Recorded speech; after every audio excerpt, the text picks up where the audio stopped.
안녕하세요. 화상관적인 홍익필 변호사입니다. 이번 시간에는 한국인의 상속 포기, 관념, 개념, 생각이라는 주제로 한번 제가 말씀을 드려볼까 합니다. 개인 파산에서 채무자의 그 부모 혹은 배우자 혹은 뭐 간혹 또 자녀가 먼저 사망을 했을 때 상속을 받았는지 여부를 조사를 하게 됩니다. 상속을 조사하는 데는 세 가지 서류가 필요하죠. 돌아가신 분, 망인의 말소자 주민 초본, 그 다음에 지적 전산 자료 조회, 그 다음에 과거 한 3년에서 수년치, 한 2, 3년 정도의 지방세 세목별 과세증명서. 그래서 지방세 세목별 과세증명서는 상속 당시, 그러니까 사망 당시에 상속이 개시되었는지 여부를, 그 당시에 어떤 부동산 소유 여부를 파악할 수 있고, 이후에 보유하고 있는지 처분하고 있는지를 파악할 수 있습니다. 그 다음에 지적전산 자료 조회는 아직까지 현재까지 부동산이 처분되지 않고 있는지 여부를 파악하는 데 필요하고, 말소자 초본은 망인의 그 사망 일자가 나오죠.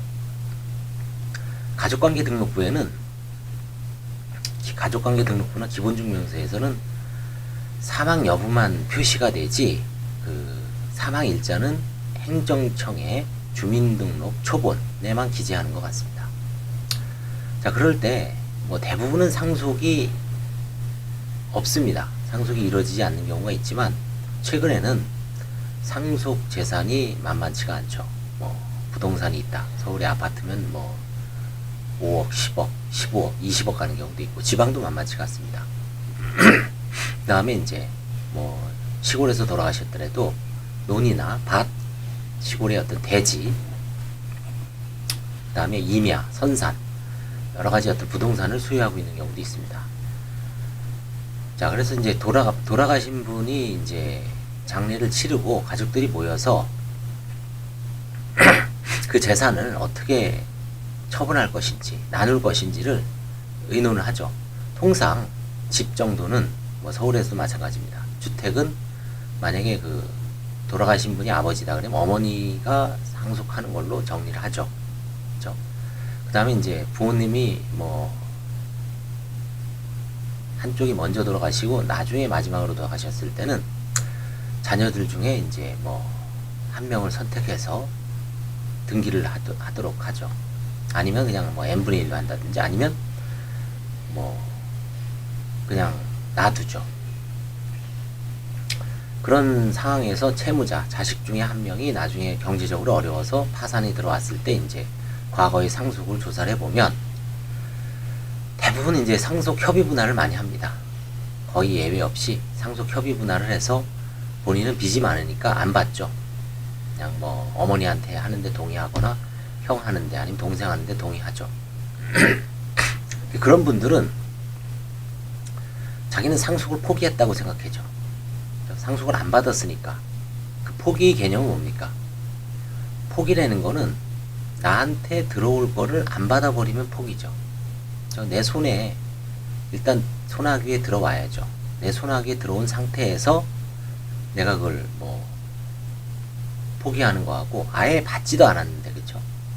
여기서 약간 우리나라 사람들이 어떤 개념이, 상속이라는 거는 법적으로 돌아가시자마자 법정 상속인들한테 n분의 1로 자동 상속이 되죠. 그리고 나서 그거를 나중에 이제 재산 분할 협의를 하는 거죠. 누가 뭘 갖고, 누가 뭘 갖고, 누구는 포기하고. 그래서 그거는 상속 포기에는 두 가지가 있죠. 가정법원에 정식으로 하는 상속 포기가 있고요. 그 다음에 이제 사실상 자기 지분을 포기하면서 협의 분할로, 이제 협의 분할은 사실은 어떻게 보면 이전이죠. 자기가 받아야 될 거를 아버지가 돌아가시고 자기 지분 몫이 있는데 그거를 포기하는 대신, 포기하는 게 아니라 이전을 하는 거죠. 어머니한테 이전해 주는 거죠. 형한테 이전해 주는 거나 마찬가지죠. 자기 지분 몫을. 그러다 보니까 받지 않았는데 왜 자기는 상속 포기를 했는데 관제인이 환가를 하는가에 대해서 의문을 잘 이해 못 하시는 분이 많죠. 법률가들은 상속 포기하고 상속 협의 분할을 차이점에 대해서는 판례라든가 이론을 공부하고 가족법을, 신족상속법을 배울 때 이미 학습이 돼 있어서 그렇다 손 치더라도 일반인들 입장에서는 잘 이해가 안 가죠. 정식으로 상속 포기하는 경우는 이제 빚이 많은 경우는 상속 포기를 많이 하죠. 혹은 한정 승인을 하는데 재산이 있는 경우에는 보통 자기 지분 몫을 포기하는 거를 상속 포기라고 하지만 이거는 엄밀한 의미에서는 상속 포기가 아니죠. 자기 지분 몫을 받은 상태에서 그 지분 몫을 이전해 준다라고 생각을 하시면 됩니다. 그래서 그 가정법원에 정식으로 상속 포기하기 전에는 그 상속 포기 결정문을 받은 상태에서는 나중에 관제인은 환가를 할 수 없고 뭐 부인권 행사 대상도 아니고 설사 상속 포기를 한다고 하더라도 채권자에 대해서는 좀 뭐 불이익한 처분도 아니다, 면책 불허가 사유도 아니다 라는 대법원 판례가 확고하게 성립돼 있습니다. 그래서 우리나라 사람들 특히 이제 뭐 상속 협의 분할을 하는 경우가 대부분 중장년층이죠. 중장년층입니다.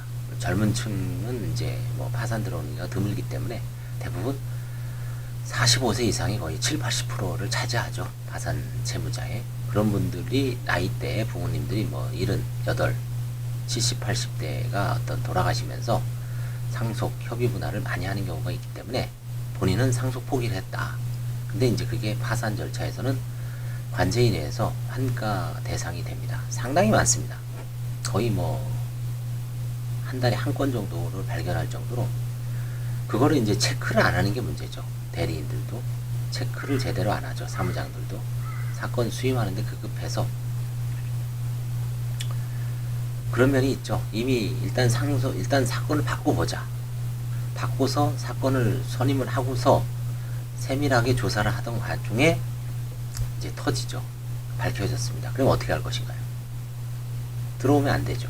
아니면 일정 정도 경고를 해야죠. 고지를 해서 이게 지금 파산 절차에 들어갔을 때 이 정도는 관제인이 모친이나 그 망인의 재산을 받은 사람을 상대로 소송을 할 수가 있다. 그걸 견딜 수 있겠느냐.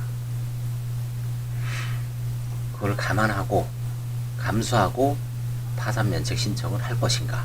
아니면 여기서 그냥 신청을 하지 말고 그냥 포기할 것인가. 그거를 결정을 해야죠. 그리고 들어갔을 때 어떤 예상 환가 금액, 환수 금액을 나름대로 산정한 다음에 전략을 세워야 되죠. 관제인을 좀 설득을 해서 읍소를 해서 최대한 어려운 사정을 호소해서 금액을 줄일 것인지, 그렇죠? 근데 대부분 사회이사가 인정되죠. 부인 대상도 됩니다. 상속 협의 분할, 재산 분할은. 그래서 거기에 대해서 이게 뭐 제가 늘 말씀드렸죠. 상속 포기와 상속 협의 분할은 다르고 뭐 대부분 상속 협의 분할에서 자기가 포기했다고는 하지만 엄밀한 의미에서는 포기는 아니다. 자기가 받아야 될 몫을 다른 사람한테 준 것이다라고 생각을 하십시오. 협의 분할은 절대로 포기한 게 아닙니다. 자기가 받은 거를 다른 사람한테 이전한 거나 마찬가지죠. 그렇죠? 그래서 그런 관점에서 생각을 해보시면 이게 어떤 관념적인 거, 그 다음에 생각을 별 문제 없겠지라고 생각을 하고 들어오셨는데 덜컥 요즘 왜냐면 부동산이 많이 부동산 값이 상승을 해서 이 어떤 협의 분할로 그 n분의 1 지분을 환수하는데 그 금액이 만만치가 않습니다. 아파트를 만약에 5억이다. 자녀가 5명이면 1억입니다. 1억을 내놓고 채무자가 파산 면책을 받겠다라고 하는 분이 쉽지가 않죠. 그러면 이런저런 명목으로 죽는 소리 하고 해서 어려운 사정을 호소해서 1억이 아니라 5천만원, 3천만원, 2천만원 많이 떨어지죠. 대부분 관제인들도 그거를 100% 환수하는 경우는 드뭅니다. 여러 가지 이것저것 다 감안해서 최소한의 금액만 환가를 하지, 환가를 많이 하면 좋죠. 관제인도 보수를 많이 받을 수 있을 거예요. 근데 채무자의 어떤 형편이 그걸 용납을 안 해줘. 또 가족 간에 또 분쟁이 생기고, 이렇듯 그 상속에서 그 포기 개념, 포기 관념, 포기에 대한 생각을 좀 잘 앞으로 이제 뭐 대부분 이 채널을 보시는 분들은 미래 세대는 없죠. 대부분 이미 그 어려움에 빠지신 중장년층 이상이 대부분을 차지하고 있습니다. 근데 이미 저질러진 경우가 많죠. 그래서 어떻게 뭐 다 이제 와서 상속 포기를 할 수도 없습니다. 그랬을 때 허심탄회하게 대리인이나 관제인하고 의논해서 적절한 금액을 파산재산을 내놓고 파산 면책을 받는다는 생각을 가져보시기 바랍니다. 네, 감사합니다.